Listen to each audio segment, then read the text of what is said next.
Página en Blanco es el nombre de este programa del canal Radio Huellas de Pedro Buda II.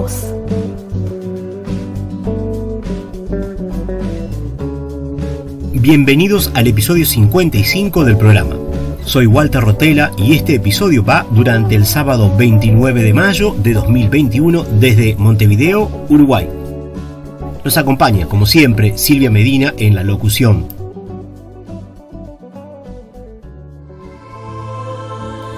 El canal Radio Huellas de Pedro Buda II está en iVoox.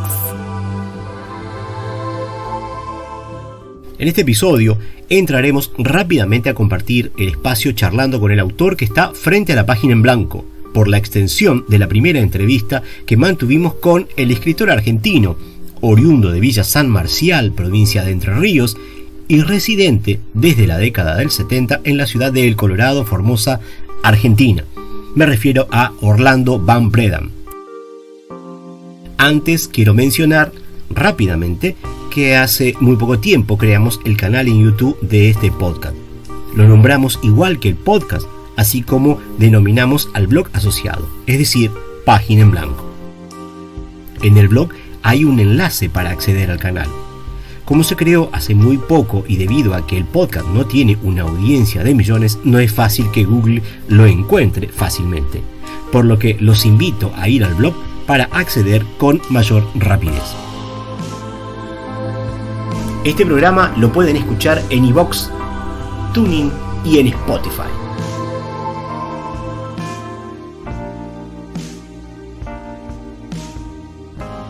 La semana pasada compartimos el episodio 3 del podcast La Voz del Autor. Más información en el blog asociado. También en el blog de Página en Blanco encontrarán un enlace para este blog. Espero que la creación del canal en YouTube pueda permitir que más personas puedan acceder al podcast y escuchar a los autores que participan de los mismos. Si les gustan estos podcasts, los invito a compartir en sus redes sociales y a comentar si les parece. Les recuerdo que desde que cumplimos un año de hacer este podcast Página en Blanco, estamos subiendo los episodios cada 15 días. En tanto que el podcast La Voz del Autor se sube en la semana siguiente al de Página en Blanco. Pasemos a compartir la entrevista de este episodio 55 de Página en Blanco. Página en Blanco es el nombre de este programa del canal Radio Huellas de Pedro Buda II. Este programa lo pueden escuchar en iVoox, TuneIn y en Spotify.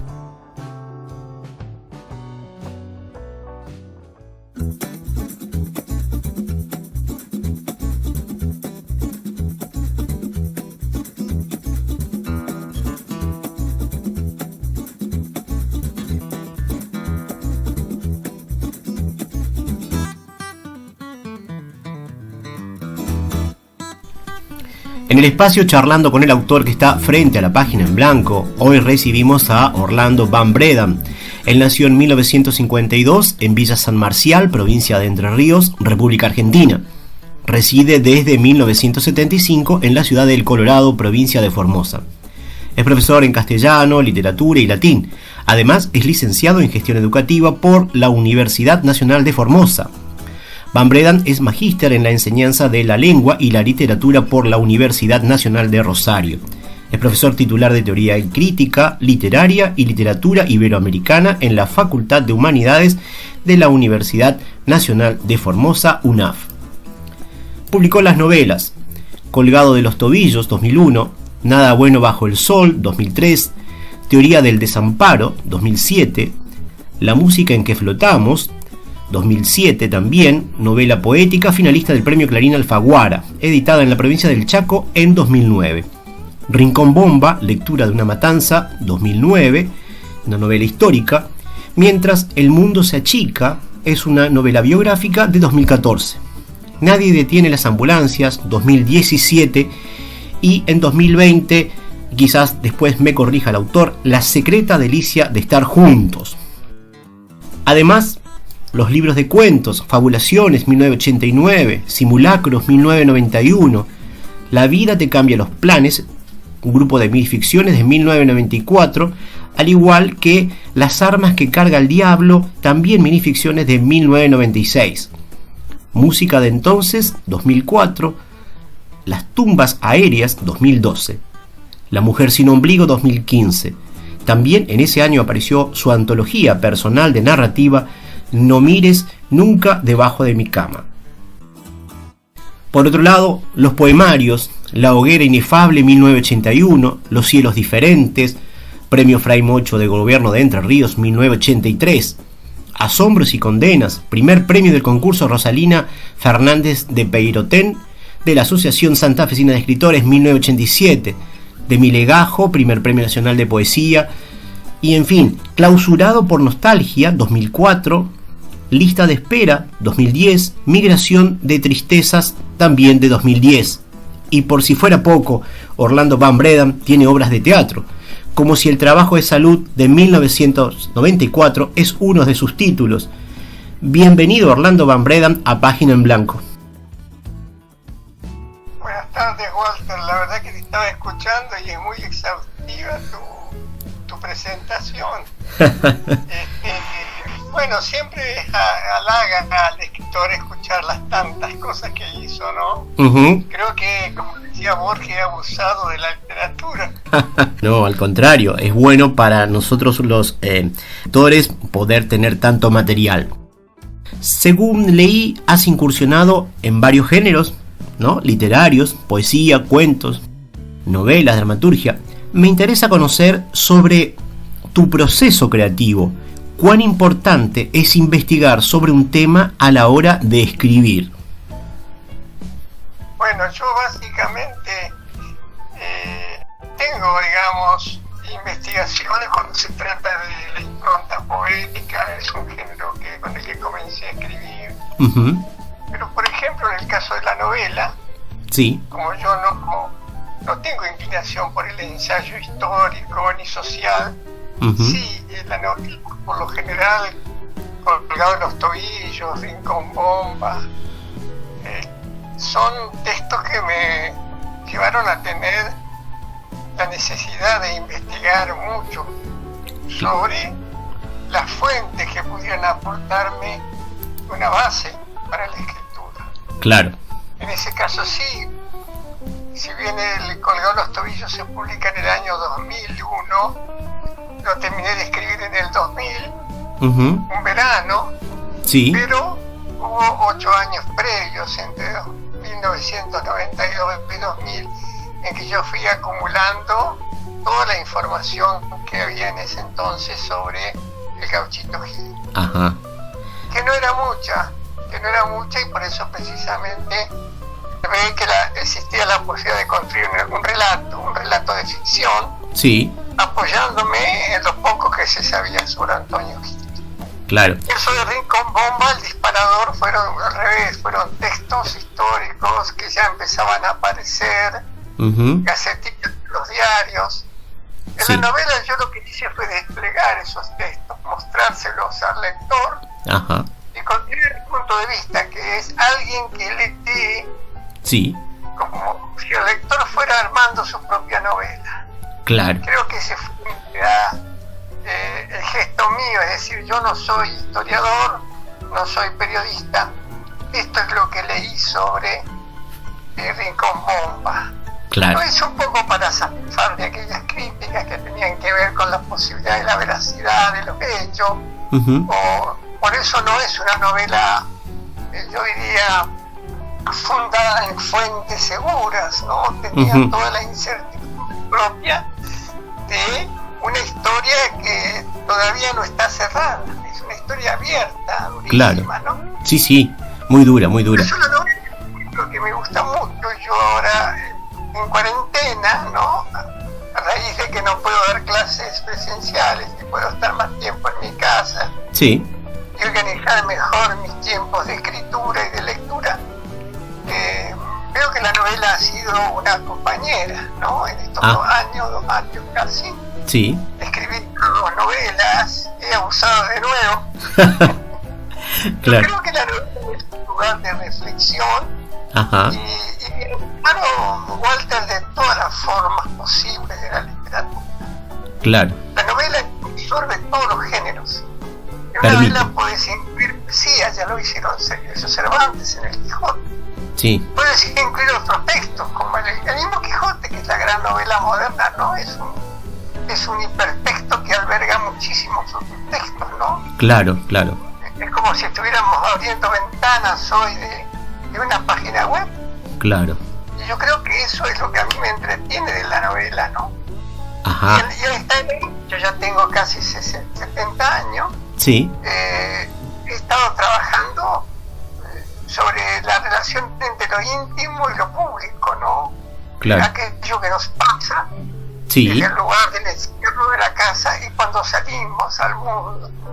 Entonces eso también tiene que ver con lo que en el momento que estás escribiendo como persona te está pasando. Claro, No hay sé si se entiende la idea. Sí, hay un ida y vuelta y un mirarse enfrente a lo que está pasando. Un poco tiene que ver con mi siguiente pregunta y con las próximas.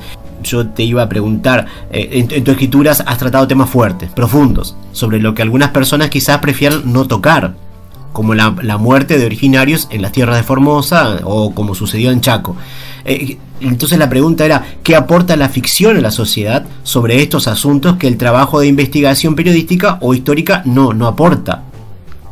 Y hay algo, ¿no? Es decir, nos lleva a pensar. No sé. Yo te quiero decir que yo sentí la necesidad, después de haber participado en un congreso de historia, Sí. no como historiador, sino como oyente, cuando una amiga, la profesora Marta Kaplan, Sí. expuso en una ponencia de apenas 15 minutos lo que había ocurrido en Rincón Bomba. Claro. En ese momento se me apareció la historia como una novela, como un relato. Tal vez si yo hubiera hecho cine, hubiera dicho, acá está la película. Claro. Y le pedí permiso a Marta para usar este material, pensando en alguna vez en la posibilidad de escribirlo. ¿Cuál es el aporte? Yo creo que la literatura es mucho más amable en ese sentido que la crónica y que la historia, porque la literatura permite filtrar emociones, ¿no es cierto? Sí, sí. El hecho de que la novela se haya leído mucho en todos lados, de que circule en las escuelas, Sí. de que el Ministerio de Cultura y Educación de la Nación lo declarara de interés educativo, a mí me alegró muchísimo, porque en realidad esa era la idea. Ajá. Esta historia entrara en la conciencia de los más jóvenes, de nuevas generaciones, que supieran en qué tierras están parados y cuál es la verdadera historia de esas masacres. Claro, Yo claro. sé que hay políticos que no la vieron con simpatía. Sí, sí. A mí, porque yo soy peronista, pero yo no puedo negar que en 1947, durante el primer gobierno de Perón, con la complicidad del Ministerio de Guerra, se asesinaron 500 pelagas en Formosa. Claro, claro. Eso, Y los pecados que suceden en la historia no pueden omitirse, claro. más allá de tu ideología, más allá de tu mirada. Ajá. Yo creo que eso es lo que a mí particularmente me lleva a escribir. Ajá. Yo puedo permitirme ser censurado por mí mismo, y después se decide que ese libro no debe funcionar, no funciona. Claro. Pero a mí pasó un hecho gracioso con Bomba. Ajá. A mí me citó el juez federal de Formosa, Ajá. porque aquí en Formosa hizo la denuncia. Sí, En sí. el 2005, Sí. la Fundación Pilaga le hace la demanda al Estado y pide la investigación de la masacre. Sí, sí. Leí. El secretario del juez compró un libro y lo leyó. Y cuando le digo, pero esta es una novela. Y bueno, no tenemos nada. Claro. Qué cosa, ¿no? Cómo, entonces ahí hay un poco, de alguna manera, me parece a mí que tu decisión, tu rol que te auto pusiste fue sensibilizar sobre un tema, ¿Puede ser por ahí? Sensibilizar. Yo creo que la literatura, Walter, la función de la literatura no es comunicar la verdad de nada, sino provocar. Provocar. Es como la religión. No se puede discutir la Biblia, porque la Biblia es un documento simbólico de carácter sagrado para algunos, destinado a provocar estados de fe. Claro. No se puede discutir la Biblia hoy como algunos pretenden, ¿no? Decir que en la Biblia se dijo tal cosa. Claro. Yo lo he hablado con amigos puros y me dicen, tienes razón, la religión y la literatura tienen el mismo fin, conmover. Mover hacia un lugar. Claro, y es interesante. No aceptaba que se reinterpretara la Divina Comedia. Dice, ¿qué quiere interpretar? Dice, la Divina Comedia es divina, es un libro maravilloso que estremece por su belleza y por su efecto. Claro. Y tenía razón. Claro. ¿No? Entonces, esta es una época en que hay que ser celosos de la literatura y de las artes en general cuando se vuelve solamente la búsqueda de sus contenidos, olvidándose que si un texto literario llegó a tener cierta lectura, es por su forma. Sí. ¿No? Porque hay un trabajo detrás que es el que vos señalabas hoy. Yo soy muy obsesivo y riguroso cuando escribo y tardo mucho tiempo, a pesar de que he escrito mucho. Los procesos de escritura son largos, son larguísimos. Nunca abandonar una idea. Claro.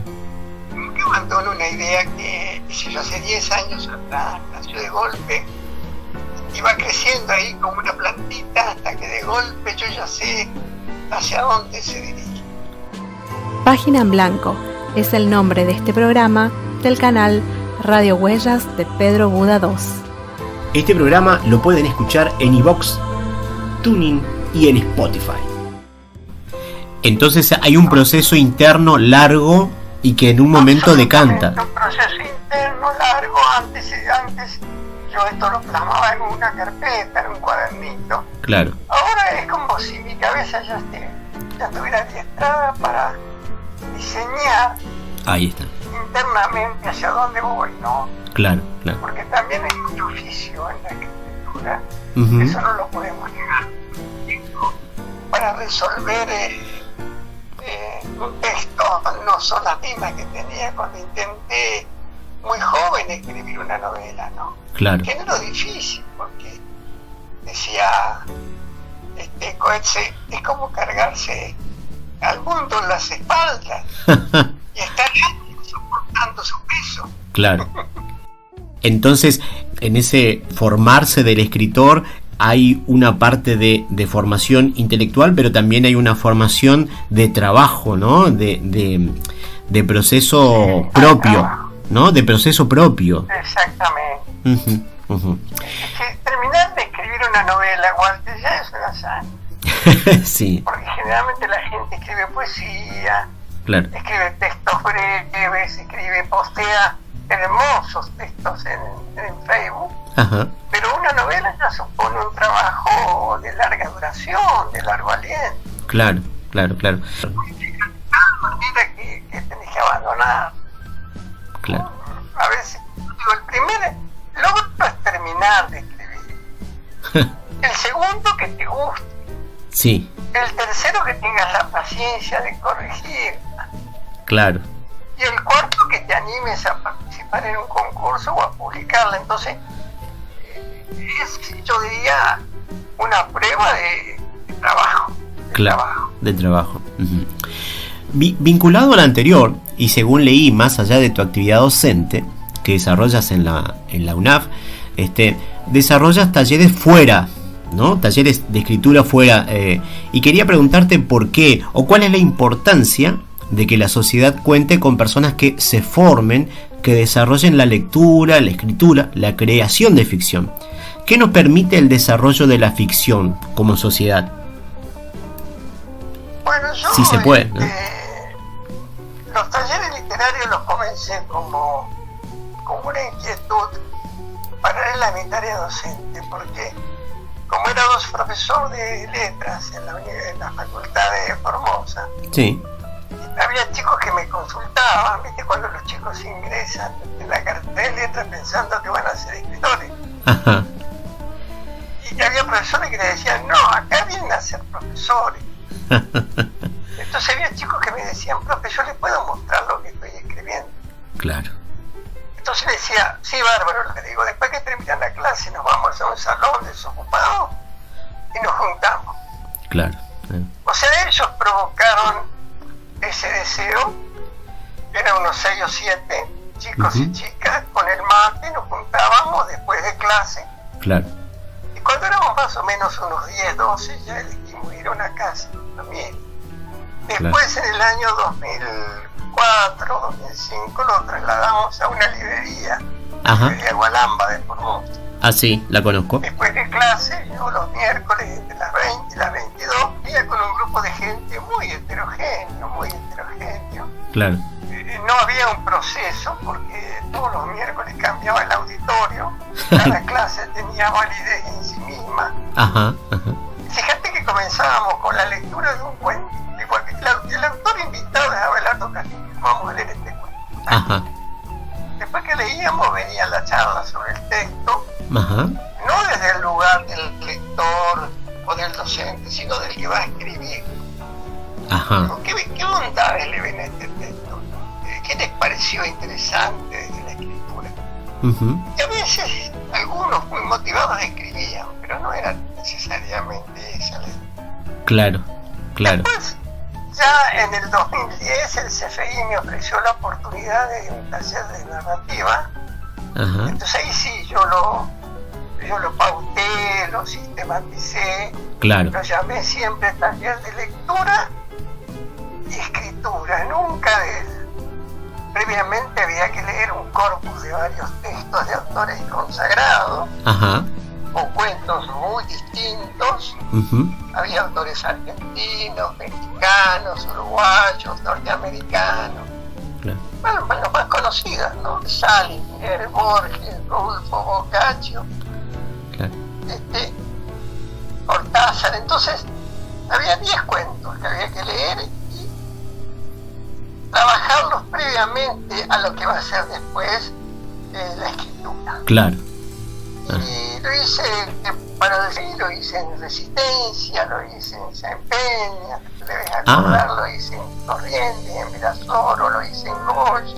Ah, qué interesante. Claro, sí, fueron en varios lugares. No, sí, recorrí muchos lugares, y en Formosa, ajá, con el profesor Humberto Jau, con mi amigo, también escritor, sí, subvencionados por la universidad, lo dimos gratis en todas las escuelas del interior. Entonces no quedó en esa sala al lado de los alumnos. Hemos armado un libro que nos publicamos que se llama Hacer el cuento. Ajá. Un poco irónico, ¿no? Sí. Y ese hacer el cuento, ¿no? Que ese hacer el cuento que estaba muy bien pautado con una antología. Fuimos agregándole al libro los mejores cuentos que producían los docentes de cada lugar. Claro. Es un hermoso libro que lamentablemente nunca se publicó, pero bueno, quedó la idea dando vuelta. Claro, claro. Y en el 2018, con mi nuera, que es profesora de letras, y mi hijo, ajá, que lo hicimos en la universidad, sí, y el premio era la publicación de un libro que se llama Taller de Miércoles, ajá, porque era los miércoles. Sí. Y fíjate qué curioso, se anotaron 140 personas. Libre, abierto, no importa. La única condición es que fueran mayores de 17 años. Claro. Solamente quedaron 14. Claro, sí. Fue muy exigente. Ajá. Muy exigente porque yo cuando estoy en esa tarea de orientar o soy bastante rígido, bastante severo y bastante implacable. Claro, claro. Y dije, bueno, acá el premio es un libro que después nos publicó con texto. Ajá. Con ese título, de miel. Y sin buscarlo, Walter, fue muy justo porque había 7 mujeres y 7 varones. Ah, claro. Bien representados todos. Y ahí se dio algo interesante. Ajá. Ninguna de las 7 mujeres había escrito ni había publicado nunca nada. Ah, qué bueno. Y para mí fue lo mejor del libro. Para mí lo mejor del libro son esas 7 escrituras. escritoras que están entre ellas Diana Kelvin. Claro. Y fue seleccionada después por Pepe Romero para integrar sí. Con fines de la patria. Es entonces un descubrir y un descubrirse por parte de ellas, ¿no? Como escritoras, y en tu parte y de este otro escritor también de ir descubriendo a esa gente, nuevos escritores. Es muy interesante. Absolutamente. Yo creo que el taller tiene que buscar eso y saber que es riguroso, porque yo no fui condescendiente. Claro. Si tenía que decirle delante de todo que eso no me gustaba, se lo decía. Claro. Los obligaba a replantearse. Hubo gente que fue muy envalentonada y abandonó, porque hay algo que requiere la escritura y no enamorarte de lo que escribes, sino la humildad como para poder cortar cosas que no van, ¿no? Es decir, o cambios muy grandes. Que tenés que sacrificar un adjetivo que te gustaba y sacrificarlo. Claro. Se trata de sacar más que de agregar. ¿No? Claro. Siempre digo, es como cuando vamos a hacer un asado, le digo, hay que sacarle toda la grasa, por rica que sea. Claro. Hay que sacarle la grasa al cuento. Claro. Hay que dejar del cuento aquello que sirve realmente, ¿no? Porque es muy, muy breve y tiene que causar un efecto, ¿no? No se puede ir por las ramas. No hay que considerar siempre el lector. A mí esa gente que dice, yo escribo para mí, escribí para vos, no publique. Claro. Porque vos sabés, es como si vos fueras comunicador y yo dije, yo hablo para mí y a mí no me interesa si me escribe Julio. Falso. Claro, la literatura es un hecho social. Exacto. Es un acto de habla social. Claro. Que funciona dentro de la comunicación. Sí. Alguien que escribe un libro que es para los demás.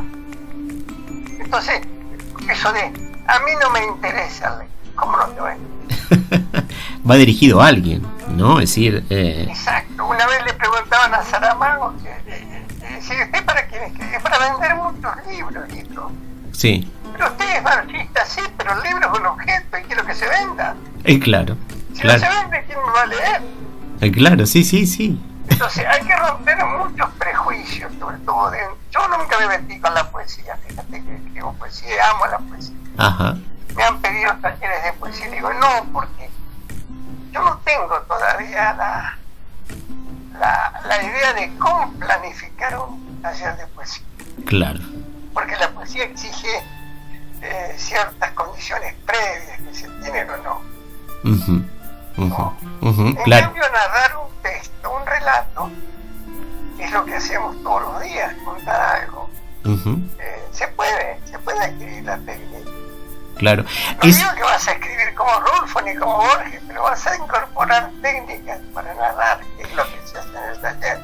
Se puede decir de que de esa esa forma de narrar, de la oralidad que tenemos, ¿no? Del pasado, se pasa a esa escritura. Es decir, es como en ese proceso del ser humano de ir formándose, de ir creciendo, es más natural la escritura de prosa como una otra versión de la oralidad. Exacto, nosotros hablamos en prosa. Claro. Por ahí tenemos alguna belleza, algún término que gusta, que agrada, pero en general el ser humano habla de manera automática. Y yo también les pido eso. Les digo, lo que importa en un cuento es lo que se cuenta, digamos la cuestión florida. Claro. ¿No? Hay gente que cree que la literatura es lo florido. La literatura es lo natural. Entiendo. Cuando vos hablas de una manera genuina y natural, tanto en una poesía como en un cuento, captas enseguida al lector. No se necesita tener todo el diccionario en la cabeza para contar una historia. Página en Blanco es el nombre de este programa del canal Radio Huellas de Pedro Buda II. Orlando, yo te agradezco mucho tu participación en Página en Blanco, y como hay mucho más por conversar, por charlar. Te estoy invitando para un próximo encuentro y te voy agradeciendo por ahora el haber participado de este episodio de Página en Blanco. Muchas gracias. Este programa lo pueden escuchar en iVoox, TuneIn y en Spotify. Los temas musicales de cortina y fondo son This is a Jazz Space de Midnight North y Run One Down de Dan Lebowitz. Esto fue Página en Blanco, programa de radio Huellas de Pedro Buda II desde Montevideo, Uruguay.